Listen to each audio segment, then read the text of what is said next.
রাজধানীর হাতিরঝিলে বেসরকারি television channel জি-টিভির সাংবাদিক রাহানুমা সারাহর মরদেহ উদ্ধার করা হয়েছে।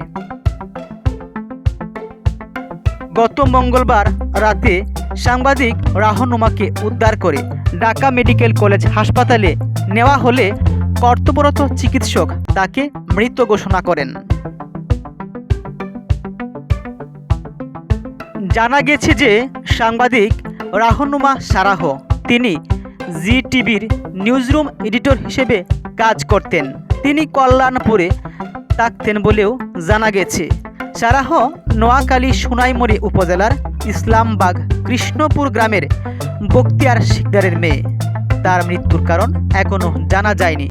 কিভাবে এই সাংবাদিকের মরদেহ হাতিরঝিল লেকে ভাসছিল সেটা এখনও অনেকের কাছেই অজানা।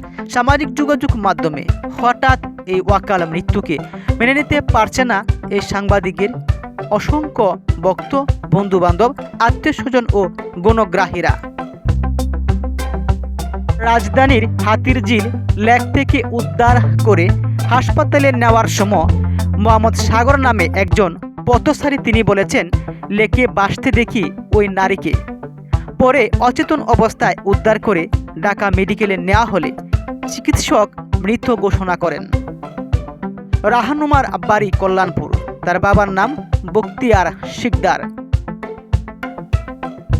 ঢাকা মেডিকেল কলেজ হাসপাতালের পুলিশ ক্যাম্পের ইনচার্জ বাচ্চু মিয়া তিনি ওনার এই মৃত্যুর বিষয়টি নিশ্চিত করেছেন।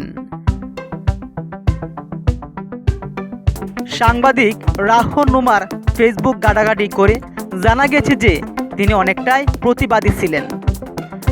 তিনি গত মঙ্গলবার রাত 12টার দিকে ফেসবুকে একটি পোস্ট করেছিলেন। সেখানে লেখা ছিল, মরে যাওয়াই ভালো।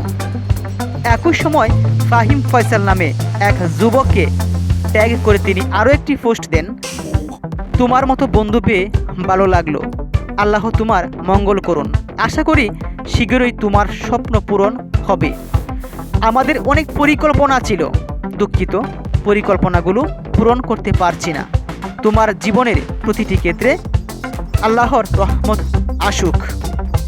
ওই পোস্টে ঢাকা বিশ্ববিদ্যালয়ের রাজু ভাস্কর্যের পাদদেশে কপালে পতাকা বাঁধা কয়েকটি ছবিও পোস্ট করেছেন সারাহ। তাহলে যাকে ট্যাগ করেছেন ফাহিম ফয়সাল সে কে? এবং রাজু ভাস্কর্যের পাদদেশে কপালে পতাকা বাঁধা কয়েকটি ছবিও পোস্ট করেছেন। সেই ছবিগুলো দেখে অনেকেই ভাবছেন প্রতিবাদ করার জন্যই হয়তো না পেরার দেশে পাড়ি জমাতে হয়েছিল। অনেকেই বলছেন সেই ফয়সাল নামের বন্ধুর জন্যই না পেরার দেশে পাড়ি জমাতে হয়েছে। আবার লিখেছেন, আমাদের পরিকল্পনাগুলো পূরণ করতে পারলাম না। তাহলে কি প্রেমজনিত কোনো কারণে এই সাংবাদিকের মৃত্যু হয়েছে? পরবর্তী ভিডিওতে জানিয়ে দেওয়া হবে অ্যাকচুয়ালি এই সাংবাদিকের মৃত্যুর কারণ কি।